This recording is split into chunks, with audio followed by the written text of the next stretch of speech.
नमस्कार, मी डॉक्टर सुमेधा भोसले. मुद्द्याची गोष्ट या माझ्या यूट्यूब चॅनलमध्ये तुमच्या सर्वांचं खूप खूप स्वागत. आमची पहिली मालिका आहे मी आणि माझं आनंदी जीवन. आनंदी जीवन म्हणजे आनंदी शरीर आणि आनंदी मन असं म्हटलं जातं. आनंदी मन नेहमी आनंदी शरीरामध्येच वास्तव्य करतं.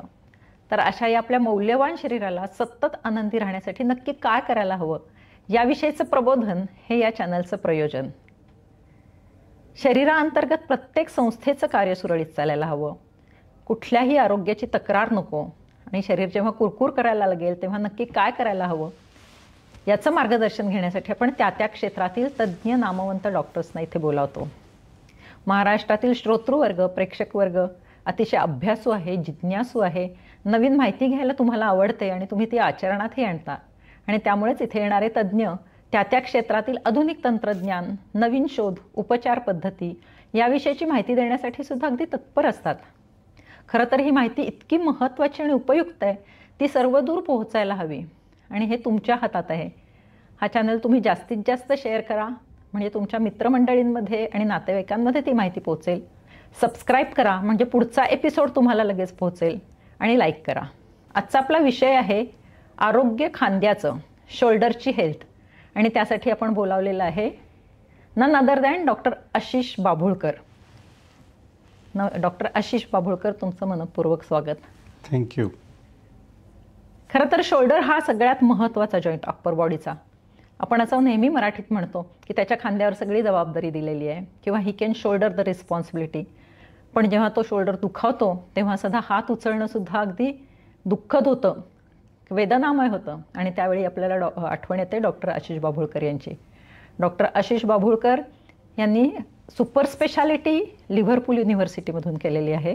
दीनानाथ मंगेशकर हॉस्पिटलमध्ये ते शोल्डर जॉईंट आणि स्पोर्ट्स इंजुरीज हे डिपार्टमेंट सांभाळतात आणि यात त्यांचा दीर्घ अनुभव आहे.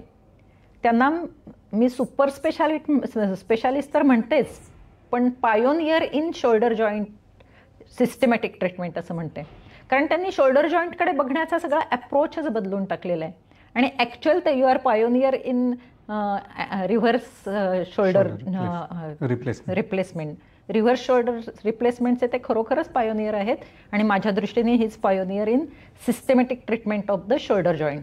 डॉक्टर आशिष बाभुळकर यांनी 36 तास एक काहीतरी शोल्डर जॉईंटची कंटिन्युअस लाईव्ह सर्जरी हा उपक्रम केला होता. डॉक्टर, त्याबद्दलची माहिती आधी तुम्हीच आम्हाला सांगा. खूप इंटरेस्टिंग आहे. 36 तास मी नाही, पण जगातल्या सर्व सर्जन्सनी मिळून तो उपक्रम केला होता. कोविडच्या दरम्यान सगळ्या कॉन्फरन्सेस बंद होत्या, शिक्षण होत नव्हतं.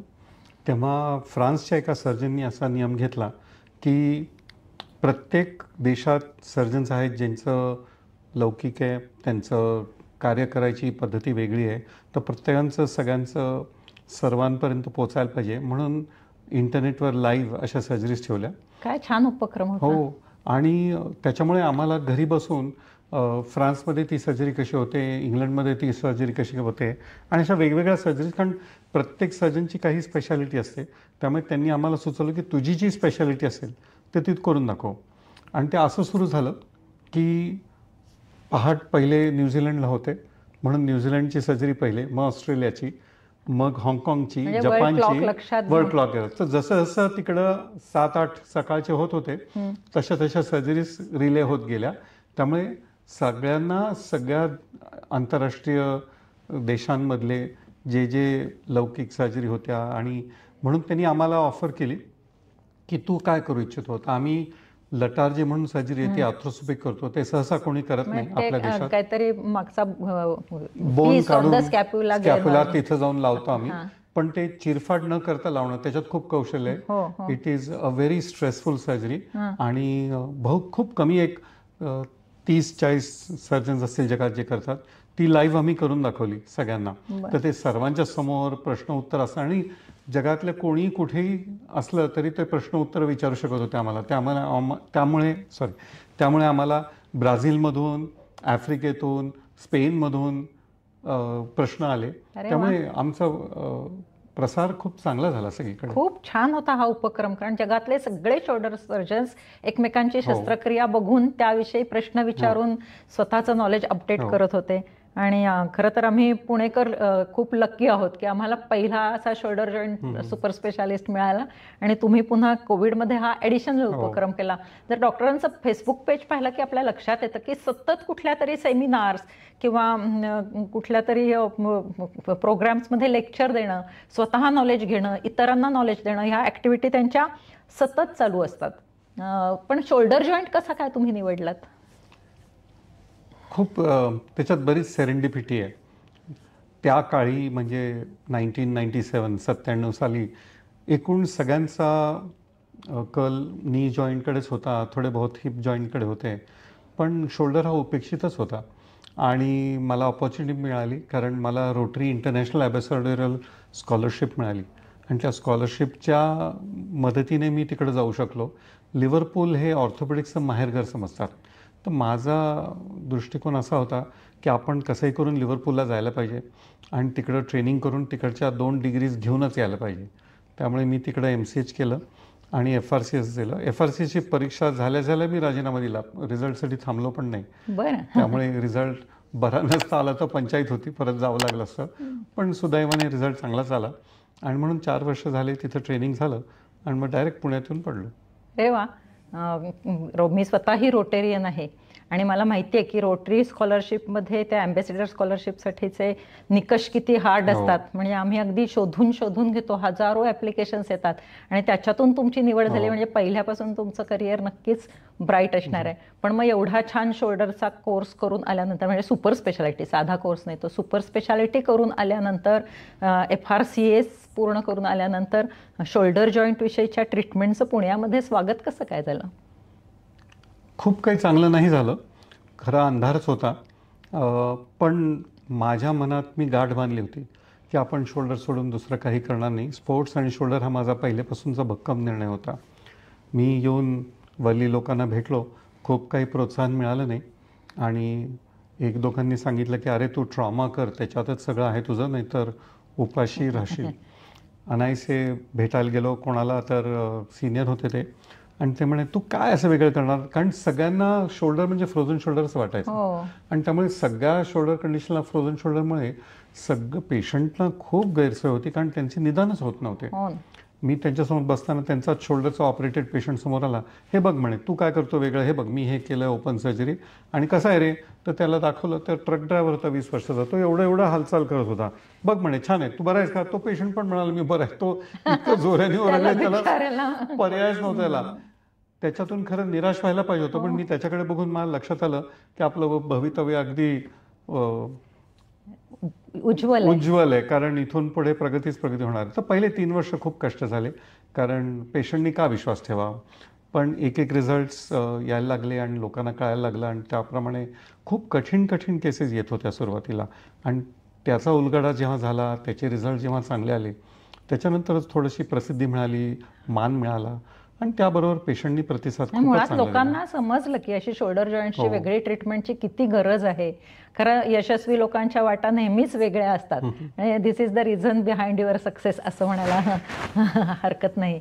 आणि खरं आमच्या पण त्यावेळी स्टेटसमध्ये चर्चा व्हायच्या ना, हल्ली प्रत्येक जॉईंटचं वेगळं काहीतरी सुपर स्पेशालिटी निघालेली आहे. आणि नंतर आमच्या लक्षात आलं की साध्या अगदी 40शीतल्या स्त्रिया जेव्हा यायच्या व्यायामाला, तेव्हा व्यायाम 8-10 दिवस चांगला केल्यानंतर सुद्धा मॅडम इथे दुखतंय, काय होतंय, बरं त्यांना कुठली ट्रीटमेंट द्यावी, आम्ही जरी फिजिओथेरपीचे हे सांगितलं तरी आम्ही मग निर्धास्तपणे तुमच्याकडे पाठवायला लागलो. आणि आमच्या लक्षात आलं की तुम्ही फक्त शोल्डर जॉईंटची ट्रीटमेंट न देता एक होलिस्टिक अप्रोच आहे. त्या लोकांचं B12 कमी आहे, D3 कमी आहे, आपण त्याविषयी नंतर बोलणारच आहोत. पण मला आधी विचारायचं होतं की जनरली कुठल्या इंजुरीज झाल्या, ॲक्सिडेंट झाल्या की लोक तुमच्याकडे येतातच, पण त्याखेरीज आणखीन काही शोल्डरला म्हणजे इंजुरीज न होता सुद्धा आतून दुखापत होते, याचं कारण काय असतं? सो शोल्डर हा सांधा बऱ्याच गुंतागुंतीचा आहे. इतर सांधे खूप सोपे आहेत, सरळ आहेत आणि त्या इतर सांध्यांवर खूप कामही झालेलं आहे. म्हणजे गुडघा हा शोल्डरच्या 50 वर्ष पुढे आहे, त्यामुळे त्याच्यातलं संशोधन सगळं झालेलं आहे. शोल्डर जॉईंट हा खूप विचित्र सांधा आहे, कारण त्याचं जे सॉकेट आहे ते अंगठ्या एवढं आहे आणि जे बॉल आहे ते त्याच्याहून दुप्पट मोठं आहे. त्यामुळे ती बांधणी अस्थिर आहे, पण जेणेकरून आपल्याला त्याच्यामुळे खूप छान मुवमेंट 360 डिग्रीज होऊ शकते. पण that mobility is at the cost of stability.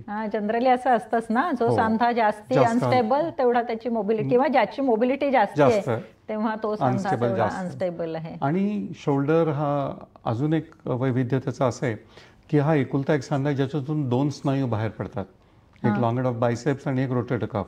त्यामुळे त्यांना इजा व्हायची मुभा खूप जास्त आहे.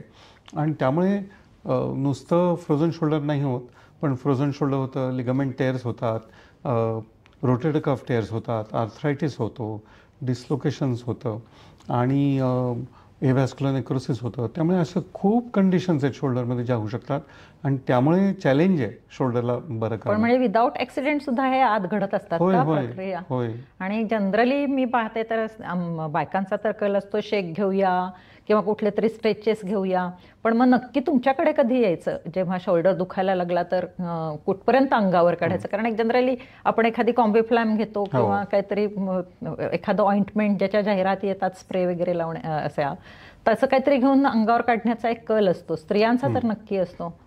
नाही, सर्वांचाच असतो. कोणाचीच इच्छा नसते डॉक्टरकडे जावं आणि तेही योग्यच आहे.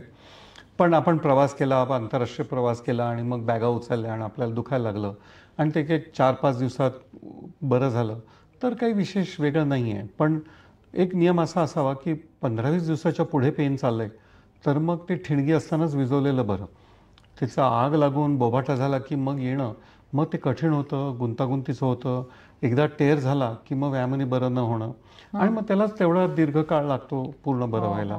आपल्याला झोपण होते लागोपाठ 15 दिवस, आपल्याला रोज पेनकिलर खायला लागते, आपल्याला हात वरती नाही करता येत किंवा मागे नेता येत नाही कपडे घालायला किंवा पाठ खाजवायला किंवा साबण लावायला.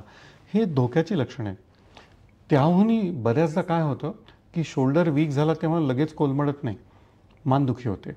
आणि कारण जसा शोल्डर वीक होतो मानेतला ट्रॅपिजियस मसल काम करायला लागतो आणि मग मान दुखी होते. तर मानेवर आरोप घेतलेला असतो, गुन्हेगार खांदा असतो, त्यामुळे मानेची ट्रीटमेंट घेऊन घेऊन घेऊन थकून जातात आणि मग मानेचे एक्सरे घेऊन येतात आणि त्याच्यात मानेत दोषच नसतो.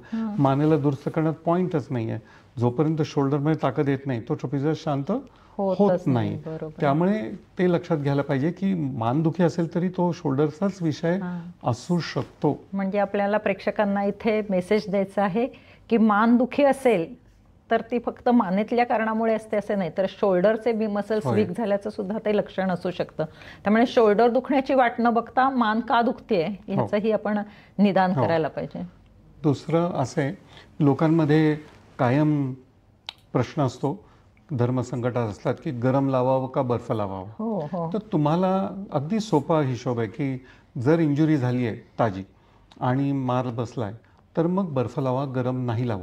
तुम्हाला फ्रॅक्चर झालंय, काळं निळं झालंय तर मग तुम्ही बर्फ लावावं. कारण गरम लावण्याने त्याला अजून प्रक्षुब्ध होऊन अजून त्रास वाढेल. अजून ब्लड पण आपल्याला इजा नाही झालेली आणि उपजत असंच दुखतंय, फ्रोझन शोल्डर आहे, हालचाल होत नाहीये, तर मग गरम पाण्याने शेक करायला काहीच म्हणजे असं सांगता येईल का की अॅक्यूट इंजुरी असेल तर म्हणजे इंजुरी झाल्या लगेच 2-4 दिवसामध्ये बर्फ लावायला हवं आणि जुनी इंजुरी झाली तर शेकायला हवं असं काही? 1.5 महिना झाला असेल आणि तरी इंजुरी राहिली असेल तर मग शेकायला हरकत नाहीये. आणि तुम्ही फिजिओथेरपी घेताय तर ते कालबाह्य नसावी की आपण आपलं महिने फिजिओ करतोय. आमच्याकडे नियम कडक आहे की तुम्ही आमच्याकडे फिजिओला येताय, आम्ही 2 आठवडे व्यायाम देतो, 2 आठवड्यात तुम्हाला 50% फरक पडला पाहिजे. खरं तर 4थ्या दिवशीच फरक पडतो असं माझ्या क्लायंटचं फीडबॅक आहे. ज्यांना मी पाठवले तुमच्याकडे ते सगळे सांगतात. मला आठवतंय का मी वृद्ध स्त्रीला पाठवलं होतं की त्यांनी फक्त हे झटकलं होतं आणि तो मसल टेअर झाला होता कुठलं तरी चादरणी, आणि त्यांचं ऑपरेशन करून फिजिओथेरपी केल्यानंतर त्या म्हटल्या काय जादू आहे त्या व्यायामामध्ये की 4थ्या दिवशी बरं वाटलं, असं त्यांचं फीडबॅक होतं. तर आपल्याला मेसेज असा द्यायचा आहे लोकांना की अंगावर काढू नका, जास्ती अंगावर काढू नका. आणि जर तुम्ही कुठे फिजिओ घेत असाल तर एक 15 दिवसात तुमचं 40-50% जर फरक पडला असेल दुखण्यामध्ये, हालचालीमध्ये, पण सगळ्यात महत्त्वाचा घटक की ताकदीमध्ये. आणि 15 दिवसात होत नसेल तर जागृत व्हा आणि परत त्याच्यावर विचारविनिमय करा, दुसरं ओपिनियन घ्या. उगाच महिनोन ते केल्याने ते अजून चिघळतं आणि प्रकरण अजून गंभीर होत जातं. आणि मुख्य म्हणजे फक्त शोल्डरच दुखेल असं नाही, शोल्डर दुखायच्या ऐवजी मानही दुखेल, जसं कोपराही दुखू शकतो. टेनिस एल्बो म्हणून येतात आणि एल्बोची ट्रीटमेंट घेत बसतात. अच्छा, पण मग ह्याचं डायग्नोसिस कसं करतो आपण? सो सगळ्यात महत्त्वाचं म्हणजे आजकाल क्लिनिकल खूप कमी झालेलं आहे, पण आमचा पहिल्यापासून कल आहे की एक्सरे MRI करायचं नाही, तपासायचं, आणि खूप क्वचितच एक्सरे MRIला जावं लागतं. तर सर्वसाधारणतः आम्ही जेव्हा तपासतो आम्ही साधारणतः 15 टेस्ट करतो, आणि त्या टेस्टमध्ये इजा कुठे झाली आहे, कुठला स्नायू वीक आहे, आणि त्याला तुटला आहे का, जीर्ण झाला आहे का, इन्फ्लेम्ड आहे का, आणि त्याचं निदान आम्हाला करायला एक 5-10 मिनटं लागतात. आणि त्या हेतूने बहुतेक पेशंट्स हे फिजिओथेरपीला जातात, आणि फिजिओथेरपीला 15 दिवसात फरक पडला तर छानच असतो. साधारणतः 15 दिवस व्यायाम केले आणि जे आपण पहिल्या दिवशी नोंद केलेली असते ते आम्ही सगळं आमच्या सॉफ्टवेअरवर नोंद करून ठेवतो, आणि अंदाजपंच नसतं, कारण तो डेटा खूप महत्त्वाचा आहे. आज टाईम 0ला तुमचं एवढं विकनेस होतं आणि एवढी मुवमेंट होती, आणि त्या 15 टेस्टमध्ये 15 दिवसातच ते दुप्पट चांगले झाले की मुवमेंट वाढली, स्ट्रेंथ वाढली त्या स्नायूंची. तर मग याचा अर्थ आपलं निदानही करेक्ट ठरलं, आपली फिजिओथेरपी करेक्ट दिसली, आणि तुमच्या शरीराने प्रतिसादही परफेक्ट दिला.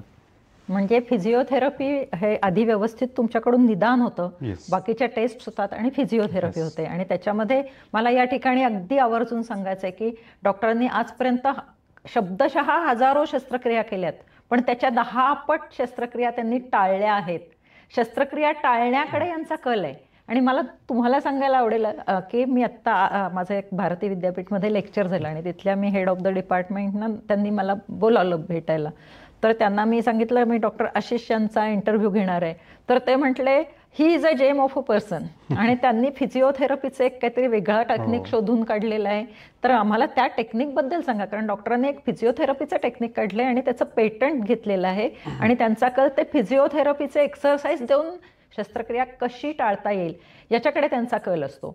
तर आम्हाला त्या फिजिओथेरपीचं तुम्ही हे कसं काय सगळं गणित केलं, कारण डॉक्टर स्वतः फिजिओथेरपीमध्ये एवढा इंटरेस्ट घेत आहेत हे खूप रेअर असतं. किंवा आत्ता तुम्ही जे सांगितलं ना की आम्हाला क्लिनिकली तपासायचं, हल्ली क्लिनिकली तपासणं हे सुद्धा खूप कमी झाले.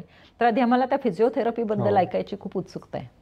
खूप इंटरेस्टिंग आहे. खरं तो माझा विषय नव्हता, पण मला पर्याय नव्हता, मला ते करणं भागच होतं. त्याला आम्ही PSRP म्हणतो, पुणे शोल्डर रिहॅब प्रोग्राम. आणि ते असं झालं की एक मी जस्ट प्रॅक्टिस सुरू झाली, आणि एक यंग मुलगी 18 वर्षाची, 13 महिने त्रास, आणि तिला इतकं गैरसोय झाली होती, झोपमोड झाली होती. तिने जवळजवळ त्या काळी 2.5-3 लाख रुपये खर्च केले होते. आणि एका दुसऱ्या ऑर्थोपेडिक सर्जननी सांगितलं तिला की हे नवीन डॉक्टर आले इंग्लंडहून, ते जे म्हणतील ते कर, कारण तुला उगाच इथं सर्जरी, शस्त्रक्रिया आणि असं काय काय सांगतायत, तर ते योग्य नाही. तर ती जी आली, पण माझ्यासमोर जेव्हा बसली तेव्हा तिने माझ्यासमोर फाईल ठेवली, बोललीच नाही. सहसा जे पेशंट खूप आजारी असतात, दुखण्यात असतात, तर ते असं पाल्ल्याळ बोलत राहतात. हिने फक्त फाईल समोर ठेवली आणि गप्प बसली. त्या फाईलवर खूप शिस्तीत प्रत्येक डॉक्टरचं माहिती, तो कसा आहे, तो चांगला आहे, तो वाईट आहे, असं मला लक्षात आलं की हिचे हात दगडाखाली आहे आणि हिला प्रॉब्लेम आहे. मी म्हटलं तुला 100% ऑपरेशनची गरज नाही, पण तुला फिजिओची गरज आहे. पण आपल्याकडे शोल्डर फिजिओथेरपिस्ट नाही आहे, आणि त्याचा प्रकारच नव्हता तेव्हा. तर मी म्हटलं मला तू आठवडाभर वेळ दे, मी याचा अभ्यास करीन, आणि तुझी हरकत नसेल तर मीच तुझी फिजिओ घेईन. क्या बात आहे. सुपर स्पेशालिस्ट फिजिओथेरपीबद्दल स्वतः अभ्यास करून त्या पेशंटला फिजिओथेरपी देण्याची तुम्ही तयारी दाखवली. लकी होती ती पेशंट. कारण नाही, मला खूप वाईट वाटलं तिच्यासाठी, आणि खरं मला त्याच्यात अजिबात कमीपणा वाटला नाही. मला वाटलं की हिला बरं करावं. काय इंजुरी होती तिची?